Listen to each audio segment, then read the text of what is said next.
Hello fellow investors, இந்த வீடியோவில் நம்ம சில கான்ட்ரவர்ஷியலான விஷயங்கள் பேச போகிறோம். நீங்கள் எதிர்பார்க்கலாம். ஆக்சுவலி நான் அவ்வளோ கான்ட்ரவர்ஷியலாவோ இல்லை அதிகமான கிரிட்டிசிசமோ இந்த வீடியோவில் டிஸ்கஸ் பண்ணல. இருந்தாலும் ஒரு டிஸ்க்ளைமரை நான் முன்கூட்டியே சொல்லிடுறேன். ஆனந்த் ஸ்ரீனிவாசன் அண்ட் மணி பேச்சு சேனலை நிறைய பேர் ஃபாலோ பண்ணுறவங்க இருப்பீங்க, கண்டிப்பாக ஃபேன்ஸாக இருப்பீங்க. ஸோ இது ஒரு டிஸ்க்ளைமராக எடுத்துக்கோங்க. நிறைய பேர் கண்டிப்பாக அடிக்க வருவீங்க. நானுமே ஆனந்த் ஸ்ரீனிவாசனோட ஒரு டீப் அட்மைரர் தான். இருந்தாலும் I have few questions and few criticism based on his ideas. அவங்க பேசுகிற சில ஐடியாஸ் எனக்கு ஒத்து போகாத மாதிரி இருக்குது, யூனிவர்சலி அப்ளிகபிளாக இல்லைங்கிற மாதிரி எனக்கு தோணுது. இருந்தாலும் இதை நிறைய பேர் பிளைண்டாக ஃபாலோ பண்ணிக்கிட்டு இருக்காங்க. நான் கண்டிப்பாக ஃபாலோ பண்ணுவேன்னு ரொம்ப அடமெண்ட்டாகவும் இருக்காங்க. என் சர்க்கிள்லையுமே அந்த மாதிரி நிறைய பேர் இருக்காங்க. ஸோ அவங்களுக்கு இது ஒரு ஹெல்ப்ஃபுல்லான வீடியோவாக இருக்கும் நம்பி தான் ஷேர் பண்ணுறேன். இது ஒரு டிஸ்க்ளைமராகவே எடுத்துக்கோங்க. இது உங்களுக்கு யூஸ்ஃபுல்லாகவும் கன்வின்சிங்காகவும் இருந்ததுன்னா கமெண்ட் செக்ஷனில் எழுதுங்க. இல்லை நீ சொல்கிறது தப்புனாலும் கமெண்ட் செக்ஷனில் கன்ஸ்ட்ரக்டிவாக எழுதுங்க. நான் கண்டிப்பாக ரெஸ்பாண்ட் பண்ண ட்ரை பண்ணுறேன். நான் அதை தவிர 2-3 கொஸ்டின்ஸும் இந்த வீடியோவில் அட்ரஸ் பண்ண போகிறேன். எல்லாமே வியூவர்ஸோட கமெண்ட் செக்ஷன்லேருந்து எடுத்தது தான். இது உங்களுக்கு யூஸ்ஃபுல்லாக இருக்கும் நம்பி தான் ஷேர் பண்ணுறேன். வாங்க வீடியோக்குள்ளே போகலாம். நம்ம கொஸ்டின் ஆன்சர் செஷனுக்குள்ளே போகிறதுக்கு முன்னாடி 3 எக்ஸாம்பிள்ஸ் உங்கள் கூட டிஸ்கஸ் பண்ண போகிறேன். Karnataka bank, IndusInd bank and ITC.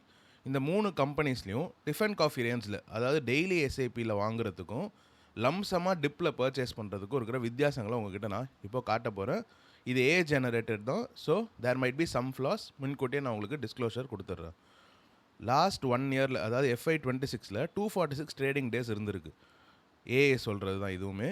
இந்த கேல்குலேஷன்ஸில் brokerage fees, taxes and potential dividend income இல்லை. ஸோ நீங்கள் 1230 ஷேர்ஸ் அக்யூமுலேட் பண்ணியிருப்பீங்க if you bought 5 shares a day in FY26. Karnataka பேங்க்லேயே நீங்கள் டெய்லி 5 ஷேர் வாங்கினீங்கன்னா 1230 ஷேர் வாங்கியிருப்பீங்க. டிப்பில் பர்ச்சேஸ் பண்ணியிருந்தீங்கன்னா கர்நாடகா 180 இருந்தது, 170 இருந்தது, 160 வரைக்கும்லாம் போச்சு, கொஞ்சம் 160 கீழேயும் போச்சு. ஸோ நீங்கள் ஆவரேஜாக 170 ருபீஸில் அதே நம்பர் ஆஃப் ஷேர்ஸாக வாங்கியிருந்தீங்கன்னா, because you'd bought at 180, 170 and 160 if you're dip buyer. அப்போ அதே 1230 ஷேர்ஸை நீங்கள் 170ல் வாங்கியிருந்தீங்கன்னா உங்களோட டோட்டல் இன்வெஸ்ட்மெண்ட் 2,09,100 இருந்திருக்கும். நீங்கள் டிஃபன் காஃபி ரேஞ்சில், அதாவது டெய்லி எஸ்ஐபியில் டெய்லி 5 ஷேர் வாங்கியிருந்தீங்கன்னா உங்களோட ஆவரேஜ் ப்ரைஸ் ரஃப்லி 190 ருபீஸாக இருக்குங்கிறது ஏஏ சொல்லுது. பட் நிறைய பேர் 200 ரூபாய்க்கு மேலே தான் ஆவரேஜ் காஸ்ட் வச்சுருக்கீங்கிறத கமெண்ட் செக்ஷன்லேயும் சொல்லியிருந்தீங்க. சில பேர் கேர்ஃபுல்லாக கீழே விழும்போது கொஞ்சம் அதிகமாக வாங்கியிருப்பாங்க. So they might be safe. என்னோடய பாயிண்ட்டே டிஃபன் காஃபி ரேஞ்சே தப்பு, டெய்லி வாங்கக்கூடாதுங்கிறது கிடையாது. கீழே விழ அதிகமான இன்வெஸ்ட்மெண்ட்டை போடணுங்கிறது தான் என்னோடய பாயிண்ட். நம்ம அதே 4-5 ஷேரோ இல்லை அதே 1000 ரூபாய்க்கு தான் டெய்லி வாங்கணுன்னு இருந்தோன்னா கண்டிப்பாக நம்மளோட ஆவரேஜ் காஸ்ட் அஃபெக்ட் ஆகும். அது இந்த சினாரியோலே தெரியுது. உங்களோட ஆவரேஜ் காஸ்ட் 20 ருபீஸ் ஹையராக இருந்திருக்கும்.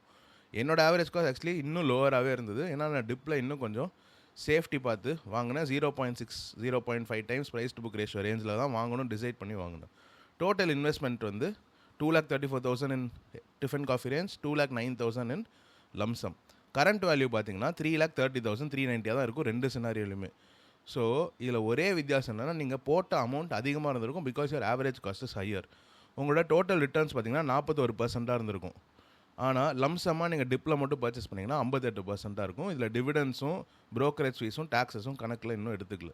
ஸோ ஓவராலாக பார்த்தீங்கன்னா லம்சமாக டிப்பில் பர்ச்சேஸ் பண்ணுறது is a way better strategy. Tiffin coffee ரேஞ்சில் பணமே பண்ண முடியாதுன்னு நான் சொல்லலை. உங்களோட ரிட்டர்ன்ஸும் கம்மியாகும். அட் த சேம் டைம் நீங்கள் கீழே விழும்போது அதிகமான நம்பர் ஆஃப் ஷேர்ஸ் அக்யூமுலேட் பண்ணுறதுல தவறிடுவீங்க. இப்போ இண்டஸ்இண்ட் பேங்க்கில் பார்க்கலாம். ஆவரேஜ் ப்ரைஸ் 827 ருபீஸாக இருந்திருக்கும். நீங்கள் டெய்லி FY26ல் வாங்கியிருந்தீங்கன்னா, அந்த 246 நாள்லையும் டெய்லி 2 ஷேர் வாங்கியிருந்தீங்கன்னா நீங்கள் 827 ருபீஸ் உங்கள் ஆவரேஜ் ப்ரைஸாக இருந்திருக்கும். ஏன்னா 950, 930 தான் கீழே விழ ஆரம்பிச்சது. திரும்ப 700, 650 ரேஞ்சில் ரொம்ப கம்மி நாட்கள் தான் இருந்தது. மறுபடியும் 800க்கு மேலே தான் பெரும்பான்மையான நாட்களில் ட்ரேட் ஆச்சு.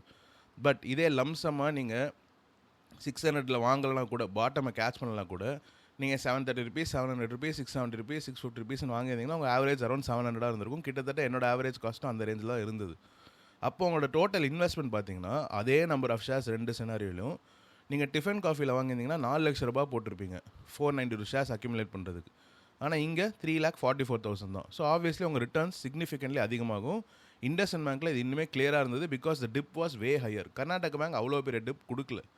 இண்டஸ்இண்ட் பேங்க் 31% ரிட்டர்ன் கொடுத்துருக்கோம் நீங்கள் டிப்பில் மட்டும் அதிகமான லம்சம்ஸ் பண்ணியிருந்தீங்கன்னா. ஆனால் டிஃபன் காஃபி ரேஞ்சில் வாங்கியிருந்தீங்கன்னா உங்களுக்கு 11% ரிட்டர்ன் தான் கிடச்சிருக்கும். நிறையா பேர் 950 ருபீஸ், 1000 ருபீஸ்லேருந்து வாங்கிட்டு வரீங்க. இன்னுமே உங்களோட ஆவரேஜ் காஸ்ட் பக்கமே வரல. ஏன்னா கீழே விழும்போது உங்களுக்கு வாங்க தைரியம் வரலங்கிற மாதிரிலாம் சொல்லியிருந்தீங்க. So please reconsider this strategy. உங்களுக்கு எது சூட்டபுளாக இருக்குங்கிறத மறுபடியும் யோசிச்சு பாருங்கள். இது ரொம்ப மினிமலான இன்கம், ரொம்ப கம்மியான பணம் தான் மார்க்கெட்டுக்குள்ளே கொண்டு வர முடியும். நான் அவ்வளோ ரிஸ்க் எடுக்க விரும்பல, இல்லை என்கிட்ட அவ்வளோ பணம் இல்லைன்னு நினைக்கிறவங்களுக்கு யூஸ்ஃபுல்லாக இருக்கக்கூடிய ஒரு ஸ்ட்ராட்டஜி. பட் இது எல்லாருக்குமே அப்ளிகபிளாக இருக்கும்னு நினச்சிங்கன்னா கண்டிப்பாக கிடையாது. எனக்கு தெரிஞ்ச நிறைய பேர் ஹை இன்கம் இருக்கிறவங்க கூட இந்த மாதிரி டிஃபன் காஃபியில் வாங்கிட்டு திணறிட்டு இருக்காங்க.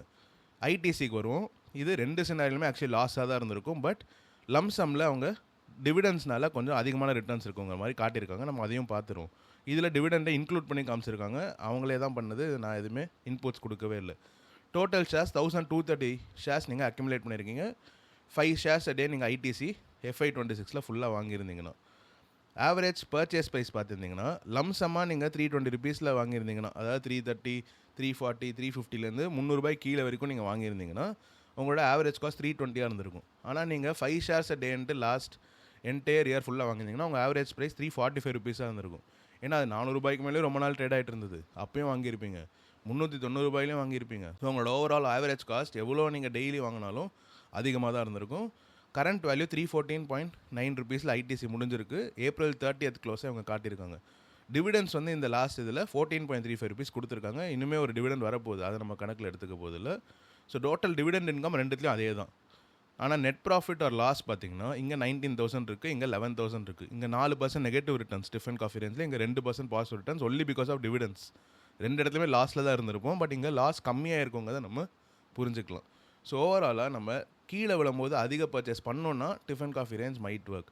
பட் கீழே விழும்போது மட்டும் இன்வெஸ்ட் பண்ணோன்னா நம்மளோட இன்வெஸ்ட்மெண்ட் ஸ்ட்ராட்டஜி எவ்வளோ இன்னும் பெட்டராக இருக்குங்கிறத யோசிச்சு பாருங்கள்.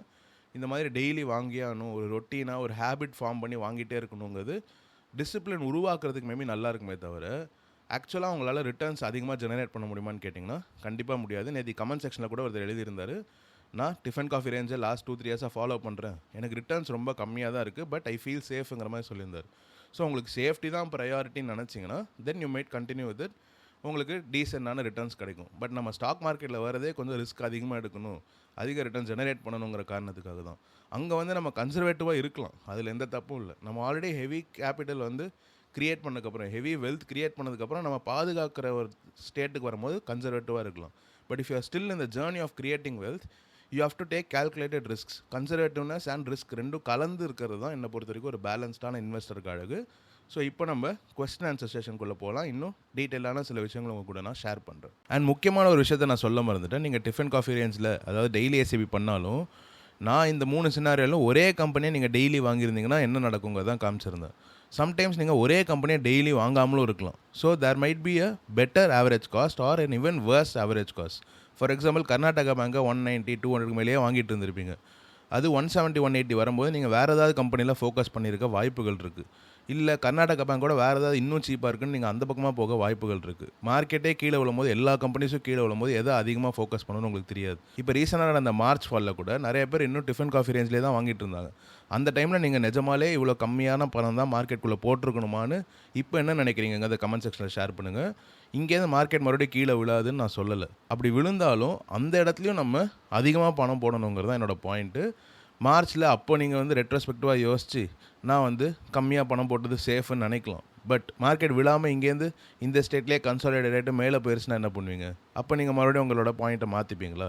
ஸோ ஓவராலாக நீங்கள் யோசிக்கிற விதமே கீழே விழுந்தால் அதிகமாக பர்ச்சேஸ் பண்ணணும், அதோட கீழே விழுந்தால் அதை விட அதிகமாக பர்ச்சேஸ் பண்ணணுங்கிற ஒரு பிளானை முன்கூட்டியே நம்ம மைண்டில் செட் பண்ணிக்கிட்டு அந்த ஒரு ஸ்ட்ரெயிட் ட்ரெஜெக்டரிலே நகர்ந்துக்கிட்டே இருந்தோம்னா கண்டிப்பாக we can make wonderful returns. இது சொல்கிறதுக்கு ரொம்ப ஈஸியாக இருக்கிற மாதிரி இருக்கலாம், இது ஃபாலோ பண்ணுறது ரொம்பவே கஷ்டம். நானும் இன்னும் ரொம்ப கஷ்டப்பட்டு தான் வந்து அப்படி ஃபாலோ பண்ணிகிட்ருக்கேன். I still run out of capital. இன்னும் கீழே விழுற டைமில் என்கிட்ட பணம் இல்லாமல் போயிருக்கு, ஃபண்ட்ஸ் இல்லாமல் போயிருக்கு. இருந்தாலும் we should continuously develop our skills as a better capital allocator. அப்படி பண்ணால் தான் நம்மளால் நிஜமாலே சஸ்டெயின் ஆக முடியும். டிப்பில் பர்ச்சேஸ் பண்ணுறதுக்கு பணம் இருக்கிறது ரொம்பவே முக்கியம். டிப்பில் அதிகமாக பர்ச்சேஸ் பண்ணுறது ரொம்ப ரொம்ப முக்கியம். ஃபஸ்ட்டு கமெண்ட் அஸ்வின் சரவணகுமாருங்கிறவர் ஒரு கேள்வி கேட்டிருந்தார்.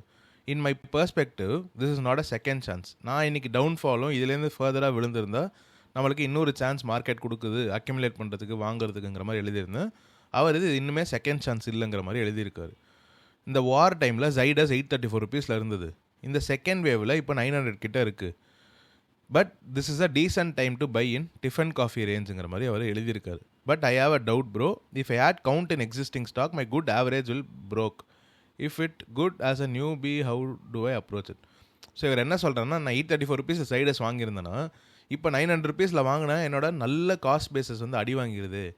834 நான் 2 ஷேர் வாங்கியிருக்கேன், 900 இன்னும் 2 ஷேர் வாங்கினேன்னா என்னோட ஆவரேஜ் நடுவில் வந்து நின்றுமே. ஸோ அங்கேருந்து அது விழுந்துச்சுன்னா நான் வந்து லாஸுக்கு வர வாய்ப்புகள் இருக்குங்கிற மாதிரி அவர் எழுதியிருக்காரு. என்னோட பாயிண்ட் ஆஃப் வியூவில் இந்த மாதிரி பண்ணவே கூடாது. நம்ம ஒரு வேல்யூ ரேஞ்சை செட் பண்ணிக்கணும். ஜைடஸ் லைஃப் சயின்சஸ் 20 சுற்றி இருந்தால் நான் வாங்குவேன். அது 18 இருந்தாலும் சரி, 21 இருந்தாலும் சரி, மோர் ஆர்லெஸ் இந்த 18 to 22 ரேஞ்சில் நான் வாங்குவேன். 18 கீழே போனால் இன்னும் அதிகமாக வாங்குங்கிற ஒரு வேல்யூவை செட் பண்ணி வச்சுட்டு அந்த ரேஞ்சில் இருக்கும்போதெல்லாம் நான் என்ன விலை கொடுத்து வாங்குவேன், எவ்வளோ வாங்குவாங்க அதை டிசைட் பண்ணிக்கணும். 20 to 22 இருக்கும்போது நான் கொஞ்சம் கம்மியாக வாங்குவேன். 18 to 20 இருக்கும்போது அதோட அதிகமாக வாங்குவேன். 18 கீழே போனால் அப்பப்போ அதிகமான லம்சம்ஸ் பண்ணுங்கிற மாதிரி ஒரு பிளானை நம்ம முன்கூட்டியே செட் பண்ணிக்கணும். இது நம்மளோட கேபிட்டல் எவ்வளோ, நம்மளால் எவ்வளோ வாங்க முடியும், நம்மளோட கெப்பாசிட்டிங்கிறத நம்ம தான் டிசைட் பண்ண முடியும். ஸோ என்னால் உங்ககிட்ட எக்ஸாக்டாக எவ்வளோ ஷேர் வாங்கணும், என்ன ப்ரைஸில் வாங்கணுங்கிறத சொல்ல முடியாது. ஸோ நீங்கள் எவ்வளோ ரிஸ்க் எடுக்க போகிறீங்க, எவ்வளோ ரிஸ்க் எடுக்க தயாராக இருக்கீங்கிறத வச்சு ஒரு வேல்யூ ஜோனை நீங்களே செட் பண்ணிப்பீங்க. உங்ககிட்ட இருக்கிற கேபிட்டல் எவ்வளோ, அந்த கேபிட்டல் உங்களால் கண்டினியூஸாக இன்க்ரீஸ் பண்ண முடியுமா, இல்லை உங்ககிட்ட லிமிடெட் கேபிட்டல் தான் இருக்காங்கிறத நீங்கள் தான் டிசைட் பண்ணணும். அதுக்கேற்ற மாதிரி நீங்கள் ஒரு பையிங் ஸ்ட்ராட்டஜியை கொண்டு வரணும். ஸோ நான் என்ன எழுதியிருந்தேன், it's not a second chance yet, but இன்னும் கீழே விழுந்துச்சுன்னா கண்டிப்பாக இட் இஸ் அ செகண்ட் சான்ஸுங்கிற மாதிரி எழுதியிருந்தேன். அதுக்கேற்ற மாதிரி மார்க்கெட் இன்னைக்கு கொஞ்சமாக ரெக்கவரி காமிச்சிட்டு மறுபடியும் விழ தான் செஞ்சுருக்கு. மண்டேக்குள்ளே பெருசாக எந்த அப்டேட்டும் இல்லை, ஃபர்தர் எஸ்கலேஷன் நடந்ததுன்னா விழுறதுக்கான வாய்ப்புகள் இருக்குது. ஏன்னா ருப்பி ரொம்பவே வீக்கன் ஆகிட்டு இருக்குது, ஒரு negative sign for the Indian economy. Oil prices இவ்வளோ ஹையாக இருக்கிறதும் ஒரு negative sign for the global economy. Anyway நான் வந்து டிஃபன் காஃபியில் எனக்கு நம்பிக்கை இல்லைங்கிற மாதிரி எழுதியிருந்தேன். இந்த டிஃபன் காஃபி ரேஞ்ச் என்னங்கிறத நான் பல வாட்டி கேட்டிருக்கேன், எனக்கு அதில் முழுசாக நம்பிக்கை இருந்ததே இல்லை. அது ஏங்கிறத நான் உங்ககிட்ட ஷார்ட்டாக எக்ஸ்பிளைன் பண்ணிடுறேன். இன்வெஸ்டிங்கை ஒரு டெய்லி ரொட்டீன் மாதிரி, அதாவது ஒரு டெய்லி ஷோர் மாதிரி நம்ம ஏன் பார்க்கக்கூடாதுங்கிறத உங்க கூட நான் இப்போது ஷேர் பண்ணுறேன். ஃபார் எக்ஸாம்பிள், என்னோட capacity for investing might be way higher. ஆனால் நான் 1-2 வாங்குகிறேன், 2-3 ஷேர் வாங்குறேன்னா நான் என்னோடய கெப்பாசிட்டியோட ரொம்ப கம்மியாக இன்வெஸ்ட் பண்ணுறதுக்கான வாய்ப்புகள் இருக்குது. இது நான் என்னோடய எக்ஸ்பீரியன்ஸில் சொல்கிறேன். கிட்டத்தட்ட 5 lakhs 6 lakhs ஃபேமிலி இன்கம் இருக்கிற ஒருத்தர் வெறும் 20,000-30,000க்கு மாதம் இன்வெஸ்ட் பண்ணிட்டு வராங்க. ஏன்னு கேட்டால் அவங்க டிஃபன் காஃபியில் இன்வெஸ்ட் பண்ணுறாங்கிற மாதிரி சொல்லியிருந்தாங்க. நான் என்ன தான் இருந்தாலும் ஒரு நாளைக்கு இவ்வளோ தான் சாப்பிடுவேன், 500 ரூபாய்க்கு தான் சாப்பிடுவேன், 1000 ரூபாய்க்கு தான் சாப்பிடுவேன். ஸோ நான் என்டையர் மந்தில் 20 நாள் வாங்கினா கூட என்னால் 20,000-30,000க்கு மேலே செலவு பண்ண முடியாதுங்கிற மாதிரி சொல்கிறாங்க. Actually there capacity for investing is way higher. But ஆனால் இந்த டிஃபன் காஃபி ரேஞ்சுங்கிற ஒரு விஷயத்துக்குள்ளே விழுந்துட்டு அவங்களும் திணறிட்டு இருக்காங்க. சில பேர் ரொம்ப மினிமலான இன்கம் வச்சுருப்பாங்க, இல்லைனா வந்து பாக்கெட் மணி எடுத்து இன்வெஸ்ட் பண்ணுறவங்களா இருக்காங்க. அவங்களுக்கு இது அப்ளிகபிளாக இருக்கும். ஸோ நம்மளுக்கு எது சூட்டபுளாக இருக்குங்கிறத ஃபஸ்ட்டு யோசிக்கிறதுக்கு நம்ம கற்றுக்கணும். வீடியோவில் நான் சொல்கிறேங்கிறதுக்காகவோ இல்லை என்னோட பெட்டராக இருக்கிற செவரல் இன்ஃப்ளூயன்சஸ் இருக்காங்க, செவரல் ரீசர்ச் அனலிஸ்ட் இருக்காங்க, ஃபினான்ஷியல் அட்வைசர்ஸ் இருக்காங்க. யார் சொல்கிறாங்கிற காரணத்துக்காகவோ நம்ம டேரெக்டாக பிளைண்டாக டிசைட் பண்ணவே முடியாது. நம்ம ப்ரொஃபைலுக்கு எது சூட்டபுளாக இருக்குங்கிறத ஃபஸ்ட்டு தெரிஞ்சுக்கிறதுக்கும் புரிஞ்சுக்கிறதுக்கும் நம்ம விஷயங்களை கற்றுக்கணும். இவர் என்ன சொல்கிறாருன்னா, I am a small investor, that's why I say tiffin காஃபிங்கிறார். ஸோ இவர் மேபி சேஃபாக இருக்கலாம். ஆனால் ஒரு 3 லட்ச ரூபா 4 லட்ச ரூபா சம்பாதிக்கிறவங்களோ இல்லை 1 லட்ச ரூபா 2 லட்ச ரூபா சம்பாதிக்கிறவங்களோ 5,000 ரூபாய்க்கும் 6,000 ரூபாய்க்கும் மாதம் வாங்கினாங்கன்னா அவங்களால கண்டிப்பாக லாங் டேர்மில் பெரிய வெல்த் கிரியேட் பண்ணவே முடியாது. So please reconsider the situation you are in. And இந்த டிஃபன் காஃபியில் வாங்குறதோட இன்னொரு நெகட்டிவ் சைடை நான் உங்களுக்கு காட்டுறேன். வருஷத்தில் 365 நாளில் 10 நாள் தான் மார்க்கெட் ரொம்ப லோ லெவல்ஸில் இருந்து நம்மளுக்கு நல்ல ஆப்பர்ச்சுனிட்டி கொடுக்கறதுக்கான வாய்ப்புகள் இருக்குது. இந்த 10 நாள் எக்ஸ்ட்ரீம்லி கீழே இருக்குல்ல, அன்றைக்கும் நீங்கள் டிஃபன் காஃபியில் தான் வாங்கினீங்கன்னு வைங்க, உங்களோட ஓவரால் ஆவரேஜ் காஸ்ட், இப்போ இவர் எதுக்கு வருத்தப்படுறாரு, ஆவரேஜ் காஸ்ட் அதிகமாயிரும்னு வருத்தப்படுறாருல, அதே மாதிரி ஆவரேஜ் காஸ்ட்டை கம்மி பண்ண முடியலனாலும் நம்ம வருத்தப்படணும். ஸோ அது கீழே விழும்போதும் நம்ம அதிகமாக பர்ச்சேஸ் பண்ணுறதுக்கு கற்றுக்கணும். நிறைய பேர் அவங்க ரொம்ப நாளாக மார்க்கெட்டில் இருப்பாங்க, எக்ஸ்பீரியன்ஸாக இருப்பாங்க. ஸோ யோசித்து கீழே விழுந்தால் அதிகமாக பணம் போடணும்னு தெரியும். ஆனால் இந்த டிஃபன் காஃபிலே இருங்க, மார்க்கெட் இன்னும் கீழே விழுன்னு பயமுறுத்தணும்னா கண்டிப்பாக கீழே விழும் போது பணம் உள்ளே போடுறதுக்கு நிறைய பேருக்கு பயம் வரும், இன்வெஸ்ட் பண்ணாமல் போயிடுவாங்க. நிஃப்டி 15,000க்கு வரும், 16,000க்கு வரும்னு நம்ம சொல்லும்போது நிஃப்டி அந்த டைமில் என்ன பீயில் இருக்க வாய்ப்பு இருக்குன்னு யோசிக்க நம்ம கற்றுக்கணும். நிஃப்டி 16,000 15,000 வரவே வராதுன்னு நான் சொல்ல. உலகமே ஏதாவது ஒரு பெரிய சுச்சுவேஷனில் அழிகிற லெவலுக்கு போனால் அப்போ நிஃப்டி 15,000 என்ன 12,000 13,000 கூட வர வாய்ப்பு இருக்குது. பட் அந்த மாதிரியான ஒரு சுச்சுவேஷன் வந்துருங்கிற ஒரு ஃபியர்லேயே நம்ம இருந்துகிட்டு இருந்தோம்னா, டூம்ஸ் டே கான்ஸ்பிரசி தியரிஸ் மாதிரி நம்மளும் யோசிச்சுட்டு இருந்தோம்னா கண்டிப்பாக நம்மளால் லாங் டேர்மில் பணம் பண்ணவே முடியாது. Investors should learn to become optimistic. நிறையா பணம் சேர்த்துட்டு ஒரு 60 கோடி 100 கோடின்னு நான் என்னோடய வெல்த்தை அதிகப்படுத்திட்டு அப்புறமா நான் யோசிச்சேன்னு வைங்க, இதை எப்படி பாதுகாக்கலாம்னு யோசிக்கும் போது நான் கன்சர்வேட்டிவாக மாறலாம். பட் நான் ரிஸ்க் டேக்கராக இல்லாமல், கால்குலேட்டட் ரிஸ்க் டேக்கராக இல்லாமல், அதிகமான இன்வெஸ்ட்மெண்ட்ஸ் போடாமல் நான் எப்படி அந்த 50 கோடி வெல்த்தை ஃபஸ்ட்டு க்ரியேட் பண்ணுறது, க்ரியேட் பண்ணதுக்கப்புறம் பாதுகாக்கிறதுக்கு யோசிக்கலாம். கிரியேட் பண்ணுறதுக்கு முன்னாடி சேஃபாக, அதாவது கேல்குலேட்டடாக எப்படி அதிக ரிஸ்க் எடுத்து அதிக ரிட்டர்ன்ஸ் பார்க்கலாங்கிறத கண்டிப்பாக நம்ம யோசிச்சே ஆகணும். இது அஸ்வின் சரவணகுமாருக்கு மட்டும் இல்லை, நான் எனக்கும் திரும்ப ரீஇட்ரேட் பண்ணிக்கிறேன். நான் எதனால் நானாக சுயமாக யோசித்து கம்பெனிஸ் அனலைஸ் பண்ணணும், எவ்வளோ வாங்கணுங்கிறத டிசைட் பண்ணணுங்கிற ஒரு முடிவு எடுத்தனும், அந்த மாதிரி எல்லாருக்கும் ஒரு டேர்னிங் பாயிண்ட் நடக்கணுங்கிறத நான் ஸ்ட்ராங்காகவே நம்புகிறேன். அது நடந்ததுன்னா நான் கண்டிப்பாக ஹாப்பியாக இருப்பேன். இப்போ நம்ம பிரசாந்த் பிளாக்கோட கொஸ்டனுக்கு வருவோம். I don't know what to buy, when to buy. I see all the stocks are high price now, but they also had dip. I missed all the dip. How to find ன்னு கேட்குறாரு. So கீழே விழும்போது அவர் வாங்கிறதுக்கு தவறிட்டார். இப்போ எல்லாமே returns கொடுத்துச்சுங்கிற மாதிரி சொல்கிறார். கொஞ்சம் 10% 20% மேலே வந்துச்சுங்கிற காரணத்தினால அது வேல்யூ ரேட்டில் இல்லாமல் போயிடாது. சில ஸ்டாக்ஸ் இந்த மாதிரி டிப்பில் எக்ஸ்ட்ரீம்லி அண்டர் வேல்யூடாக போயிருக்க வாய்ப்புகள் இருக்குது. எக்ஸ்ட்ரீம்லி அண்டர் வேல்யூடாக இருந்தான்னு, கொஞ்சம் அண்டர் வேல்யூடாக இருந்தான்னு, இல்லை டீசென்ட்லி அண்டர் வேல்யூடாக இருந்தான்னு. அண்டர் வேல்யூடாக இருக்கும்போது நீங்கள் வாங்கினீங்கன்னா அது ஓவர் வேல்யூ டெரிட்டரிக்கு போகும்போது, as long as it's a quality company with a long durability, over value territory போகும்போது நீங்கள் ரிட்டர்ன்ஸ் கண்டிப்பாக பார்க்கலாம். ஸோ நான் 200 இந்த ஸ்டாக்கை பார்த்துட்டேன், என்னால் 220 அதை வாங்க மனசு வரல நீங்கள் யோசிச்சிங்கன்னா, அந்த கம்பெனியில் நீங்கள் என்ன ரிட்டர்ன்ஸ் எதிர்பார்க்குறீங்கிறத ஃபஸ்ட்டு திரும்ப யோசிச்சு பாருங்கள்.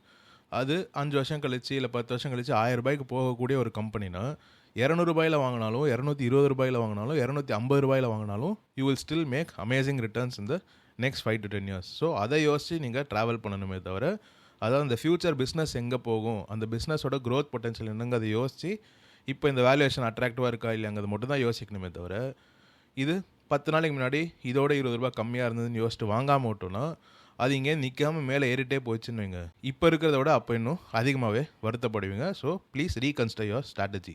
அண்ட் என்ன வாங்கணும் எப்படி வாங்கணுங்கிறத தெரியாமல் நானுமே நிறைய இடத்துல அலைஞ்சி நிறையா வீடியோஸ் பார்த்துருக்கேன். ரேண்டம் இன்ஃப்ளூயன்சர் சொல்கிறதெல்லாம் வாங்கி போட்டு என்ன பண்ணுறதுனே தெரியாமல் ஒரு குழப்பமான ஒரு போர்ட்ஃபோலியோ வச்சுட்டு நானுமே இருந்திருக்கேன். அங்கேருந்து நம்மளாக ஒன்று கற்றுக்கிட்டு நம்மளாக க்ரியேட் பண்ணணுங்கிற ஒரு லெவலுக்கு நான் என்னோடய ஸ்கில்ஸையும் எக்ஸ்பர்டீஸையும் கொஞ்சம் கொஞ்சமாக இம்ப்ரூவ் பண்ணிகிட்டே வந்து இப்போ என்னால் மறுபடியும் சில பேருக்கு ஹெல்ப் பண்ண முடியுங்கிற ஒரு தாட் ப்ராசஸில் நான் இந்த யூடியூப் சேனலே ஆரம்பிச்சிருக்கேன்.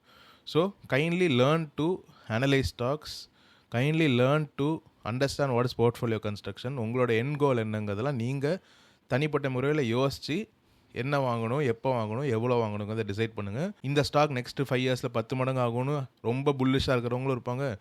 இப்போ வாங்காதீங்க, சும்மா 1-2 வாங்கிக்கோங்க, விழுந்ததுக்கப்புறம் நிறையா வாங்கிக்கோங்கிற ஒரு ஃபியர் மாங்கர்ஸும் நிறையா பேர் இருப்பாங்க. So please make your own decision. நீங்கள் 2 சைட்லேயும் எக்ஸ்ட்ரீமிஸ்ட்டாக இல்லாமல் பேலன்ஸ்டாக யோசிக்க கற்றுக்கணும். இப்போ சக்திவேல் பீட்டருங்கிறோட கொஸ்டினை நம்ம அட்ரஸ் பண்ணுவோம். I am confused about one thing. Since many stocks are already given huge returns in the past, will future returns be relatively lower from here? கேட்டிருக்காரு. I am struggling to understand active versus passive investing. How much extra return can active investing realistically generate over index investing? Passive investment will generate returns in the long term. அதை நான் இன்னுமே ஸ்ட்ராங்காக believe பண்ணுறேன். Nifty will definitely continue to compound. Active இன்வெஸ்டிங்கில் ஜென்யூனாக நீங்கள் extra alpha create பண்ண முடியும் as long as you've learnt the world of stock market investing. Investment styles பற்றியும் இன்வெஸ்ட்மெண்ட் ஃபிலாசபிஸ் பற்றியும் நம்ம பர்சனலாக கற்றுக்கிட்டு, ஸ்டாக் அனாலிசிஸ் எப்படி பண்ணுங்கிறத பர்சனலாக கற்றுக்கிட்டு கரெக்டான ஸ்டாக்ஸை பிக் பண்ணி இன்வெஸ்ட் பண்ணணும்னா கண்டிப்பாக யூ கேன் கிரியேட் ஆல்ஃபா. இந்த ஆக்டிவ் வர்சஸ் பாசிவ் இன்வெஸ்டிங் பற்றி நான் டீட்டெயில்டாக கண்டிப்பாக இன்னொரு வீடியோவில் டிஸ்கஸ் பண்ணுறேன். டெடிக்கேட்டடாக அதுக்கு மட்டுமே ஒரு வீடியோ போடுறேன். நான் இன்னும் கிளியராக எக்ஸ்பிளைன் பண்ண ட்ரை பண்ணுறேன். இந்த ஸ்டாக்ஸ் பற்றி இப்போ வரும். நிறைய ரிட்டர்ன்ஸ் பாஸ்ட்டில் கொடுத்துருச்சு, ஸோ ஃபியூச்சர் ரிட்டர்ன்ஸ் கம்மியாக இருக்குமாங்கிற கேள்வி கேட்டிருக்கீங்க. ஃபார் எக்ஸாம்பிள் மைக்ரோசாஃப்டா வால்மார்ட், எக்ஸாக்டாக ஞாபகம் இல்லை, ஒரு ஸ்டாக் மைக்ரோசாஃப்ட் தான் நினைக்கிறேன், ஐபிஓக்கு அப்புறம் அது 10x ரிட்டர்ன்ஸ் கொடுத்துச்சுன்னு வாங்காமல் இருந்தவங்க நிறையா பேர். பட் அங்கேருந்து அது இன்னொரு 50x ரிட்டர்ன்ஸ் கொடுத்துச்சு. ஸோ 10 மடங்கு ஒரு ஸ்டாக் வளர்ந்துச்சுங்கிற காரணத்தினால ஃபியூச்சரில் அது வளராமல் போயிடாது. ஸோ அந்த கம்பெனியோட க்ரோத் பொட்டன்ஷியல் என்னவோ அதுக்கேற்ற மாதிரி தான் ஷேர் ப்ரைஸ் போகும். சம்டைம்ஸ் மார்க்கெட் ரொம்ப ஆப்டமிஸ்டிக்காக இராஷ்னலாக இருந்து அந்த கம்பெனியோட க்ரோத்தை விட அதிகமாக அந்த மார்க்கெட் கேப்பையும் ஷேர் ப்ரைஸையும் போய் வச்சிரும். சம்டைம்ஸ் இந்த க்ரோத்தையே கணக்கில் எடுத்துக்காமல் மார்க்கெட் ஏதோ ஒரு இர்ராஷனல் ஃபியரில் அதை கம்மியாக வச்சுருக்கும். ஸோ இந்த கம்மியாக வச்சுருக்கிற டைமில் நம்ம இன்வெஸ்ட் பண்ணோம்னா ஒரு பாயிண்ட்டில் அது ஃபேர் வேல்யூக்கோ இல்லை மார்க்கெட் இர்ராஷனலாக போய் உச்ச விலையில் வைக்கும் போது நம்ம எக்ஸிட் ஆகிட்டு நிறையா ரிட்டர்ன்ஸ் பண்ண முடியும். ஸோ அதிக ரிட்டர்ன்ஸ் பாஸ்ட்டில் கொடுத்தனால ஃப்யூச்சரில் ரிட்டர்ன்ஸ் வராதுங்கிற எந்த விதமான அர்த்தமும் கிடையாது. பாஸ்ட்டில் அந்த கம்பெனி நல்லா க்ரோ ஆகிருக்கு, ஃப்யூச்சரில் க்ரோ ஆகாதுங்கிற ஒரு பாயிண்ட் ஆஃப் வியூ எவ்வளோ தவறோ அதே தான் ஷேர் ப்ரைஸ்க்கும் applicable. So we should find good companies, high quality companies at reasonable valuation or even at undervaluation. Definitely will make good returns in the long term. I hope this was useful to you. நான் யாரையும் offend பண்ணணும், யாரையும் criticise பண்ணணுங்கிற ஒரு point of வியூவில் மட்டும் சொல்லலை. ஐடியாஸை மட்டும் தான் நான் கிரிட்டிசைஸ் பண்ணுறேனே தவிர ஒரு பர்சனையோ ஒரு ஆளையோ இல்லை ஒரு சேனலையோ கிரிட்டிசைஸ் பண்ணணுங்கிறது என்னோட நோக்கமும் கிடையாது. எனக்கு தெரிஞ்சதை நான் நிஜமாலே நம்புகிற விஷயங்களை மட்டும் தான் உங்கள் கூட ஷேர் பண்ணுறேன். அது உங்களுக்கு அக்செப்டபுளாக இருந்ததுன்னா, கன்வின்சிங்காக இருந்ததுன்னா, நீங்கள் அதுக்கேற்ற மாதிரி சில சேஞ்சஸ் உங்கள் லைஃப்பில் கொண்டு வரலாம். உங்களுக்கு அக்செப்டபுளாக இல்லைனா ஏன் அக்செப்டபுள் இல்லைங்கிறத கமெண்ட் செக்ஷனில் ஷேர் பண்ணுங்கள். கன்ஸ்ட்ரக்டிவாக ஷேர் பண்ணிங்கன்னா கண்டிப்பாக நானுமே ரெஸ்பாண்ட் பண்ண ட்ரை பண்ணுவேன். நீ என்ன பெரிய ஆளா, நீ என்ன அவங்கள பற்றி தப்பாக சொல்கிறங்கிற மாதிரி கேட்டிங்கன்னா அதுக்கு என்னால் ரெஸ்பாண்ட் பண்ண முடியாது. ஒரு ஐடியா என் காதில் வந்து விழும்போது அது கரெக்டாக இல்லையாங்கிறத நான் எனக்கு தெரிஞ்ச விஷயங்களை வச்சு தான் அனலைஸ் பண்ண முடியும். அப்படி அனலைஸ் பண்ணி தான் நான் உங்கள் கூட ஷேர் பண்ணுறேன். I hope it was useful to you.